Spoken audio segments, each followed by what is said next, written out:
తెలంగాణ రాష్ట్రంలో మనం గమనిస్తే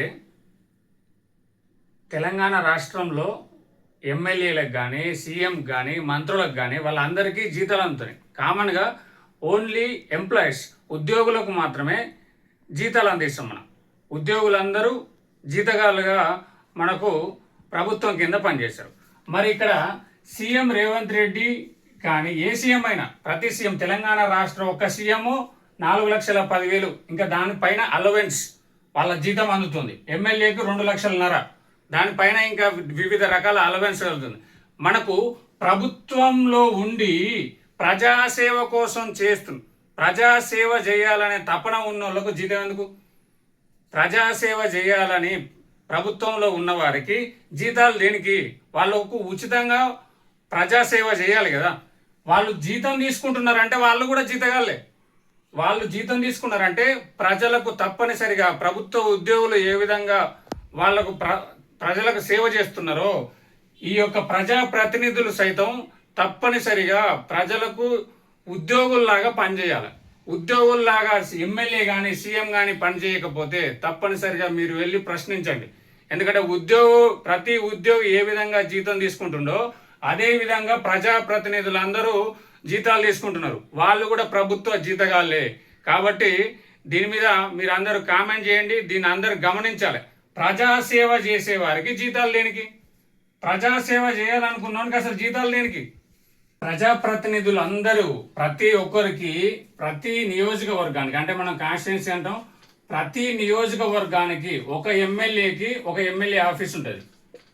ప్రజలందరూ ఎమ్మెల్యే ఆఫీస్ దగ్గరికి వెళ్ళి ఎక్కడైతే మనకు సమస్య ఉన్నప్పుడు ఎంఆర్ఓ ఆఫీసు, పోలీస్ స్టేషను ఈ విధంగా ఉద్యోగుల దగ్గరికి వెళ్తామో అంతకు మించిన ఏదైనా సమస్యలు ఏర్పడితే మీరు ఎమ్మెల్యే క్యాంప్ ఆఫీస్ అని ఉంటుంది. మనకు ఎమ్మెల్యే క్యాంప్ ఆఫీస్ ఉంటుంది.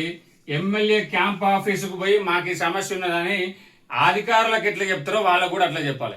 అధికారులకు ఏ విధమైన హక్కులు ఏ విధమైన డ్యూటీస్ ఉన్నాయో ఎమ్మెల్యే సీఎం కూడా ఉద్యోగుల్లాగా డ్యూటీసు వాళ్ళ యొక్క ఏదైనా ఆ యొక్క విధులు తప్పనిసరిగా నిర్వర్తించాలి. విధులు నిర్వర్తించకపోతే కోర్టుకు వెళ్ళే హక్కు కూడా ప్రజలకు ఉంటుంది.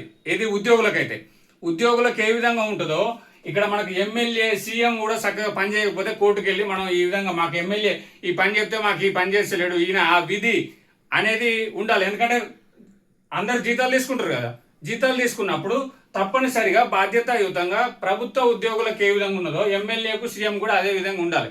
అది లేనప్పుడు 100% వీళ్ళు ప్రజాసేవ ఉచితంగా ప్రజాసేవ చేయాలి. ప్రజాసేవ చేస్తామని రంగంలోకి దిగినప్పుడు ప్రజాసేవ చేయాలి. వాళ్ళకు జీతాలు దేనికి అని నేను అడుగుతున్నా. కాబట్టి మీరు కూడా ఒకసారి ఆలోచించాలి. మీరేమంటారు? ఇప్పుడు ఒక సీఎం తీసుకుంటే 12 నెలలకు 12,48 అప్రాక్సిమేట్లీ ఒక సంవత్సరానికి సీఎం శాలరీ 40 లక్షలు. ఒక సీఎం శాలరీ 40 లక్షలు.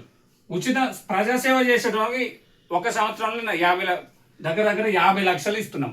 అంటే 5 సంవత్సరాలకు 2.5 కోట్లు. 5 5 20 2.5 కోట్లు అంటే అలవెన్స్ అన్ని కలిపి దగ్గర 4 కోట్ల చిల్లర వెళ్తుంది. మన యొక్క పన్నుల రూపంలో చెల్లించిన రూపాయి వాళ్ళందరికీ వెళ్తుంది. ఎమ్మెల్యేకి కూడా అంతే 2 లక్షలన్నర అలవెన్స్ అన్ని కలిపితే 4 లక్షలకు పోతుంది అది. ఓకేనా? ప్రజలందరూ దీన్ని గమనించాలి.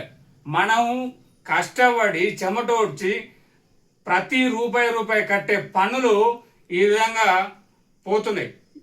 ఈ విధంగా పోయినా పర్లేదు, మరి పని చేస్తారా అంటే పని చేయాలి. ప్రభుత్వ ఉద్యోగుల్లాగా ప్రజాప్రతినిధులు సైతం ఆ విధంగా విధులు నిర్వర్తించినప్పుడే శాలరీ తీసుకోవడానికి అర్హులు.